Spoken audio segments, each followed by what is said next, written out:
আসসালামু আলাইকুম প্রিয় মাছচাষী বন্ধুরা, আশা করি আপনারা সকলে ভালো আছেন। আপনারা যারা দেশ এবং দেশের বাইরে থেকে আমাদের ভিডিওটি দেখছেন, সকলকে শুভেচ্ছা ও স্বাগতম। মাছচাষী বন্ধুগণ, আপনারা আমাদের ভিডিওতে লক্ষ্য করতে পারতেছেন, এগুলো হচ্ছে নতুন বছরের নতুন কার্পু মাছের পোনা, যে মাছগুলো কিন্তু আমাদের হ্যাচারিতে উৎপাদিত করা পোনা। আপনারা চাইলে কিন্তু চাষাবাদ করার জন্য এই পোনাগুলো আমাদের কাছ থেকে নিতে পারেন। আর আপনারা যারা মূলত খাবার ছাড়া মাছ চাষ করতে চান, তারা কিন্তু এই মুহূর্তে কার্পু মাছ চাষ করতে পারেন। কারণ আপনারা জানেন যে কার্পু মাছ যদি চাষ করেন, আপনার পুকুরে যদি তেমন পরিমাণে গ্যাস থাকে বা পর্যাপ্ত পরিমাণে গ্যাস থাকে, তাহলে মাছ চাষ করতে পারেন। এগুলো হচ্ছে আপনার পুকুরে যদি অবাঞ্ছিত গ্যাস থাকে বা অবাঞ্ছিত ময়লা থাকে, তাহলে এগুলো খেয়ে খুব দ্রুত বড় হয়ে যায়।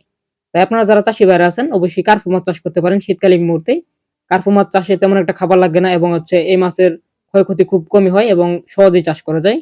যারা চাষী ভাইরা আছেন, অবশ্যই কার্পু মাছের পোনা চাষ করবেন শীতকালীন মুহূর্তে। আপনারা যে মাছগুলো দেখতে পাচ্ছেন, এগুলো কিন্তু আমরা পিস হিসেবে বিক্রি করে থাকি। এছাড়াও আমরা দেশের 64 জেলাতে হোম ডেলিভারি করে থাকি। যারা চাষী ভাইরা আছেন, নিশ্চিন্তে আমাদের হ্যাচারি থেকে মাছের পোনাগুলো অর্ডার করতে পারেন। আর এই মাছগুলো হচ্ছে বাজারজাতকালীন সময় হচ্ছে মাত্র 7 থেকে 8 মাস পালন করলে প্রতিটি মাছ 1 থেকে 1.5 কেজি পর্যন্ত ওজন হয়ে যাবে। অর্থাৎ আপনি হচ্ছে বিনা খাবারে এই মাছগুলো চাষ করতে পারেন। আমরা আপনাদেরকে লিখিতভাবে দিতে পারবো। যারা চাষী ভাইরা আছেন, অবশ্যই যোগাযোগ করে আমাদের হ্যাচারি থেকে মাছের পোনাগুলো সংগ্রহ করবেন। আর আমাদের ভিডিওতে যে মাছগুলো লক্ষ্য করতে পারতেছেন, এগুলো হচ্ছে 100% গ্যারান্টি সহ মাছের পোনা। অর্থাৎ হচ্ছে দেখতে পাচ্ছেন কত সুন্দর কোয়ালিটি সম্পূর্ণ মাছের পোনা। আর আমাদের হ্যাচারির ঠিকানা ময়মনসিংহ জেলা, থানা ত্রিশাল। এখান থেকে মূলত আমরা ডেলিভারি করে থাকি আপনাদের উদ্দেশ্যে মাছের পোনা। ধন্যবাদ, ভিডিওটি শেয়ার করবেন।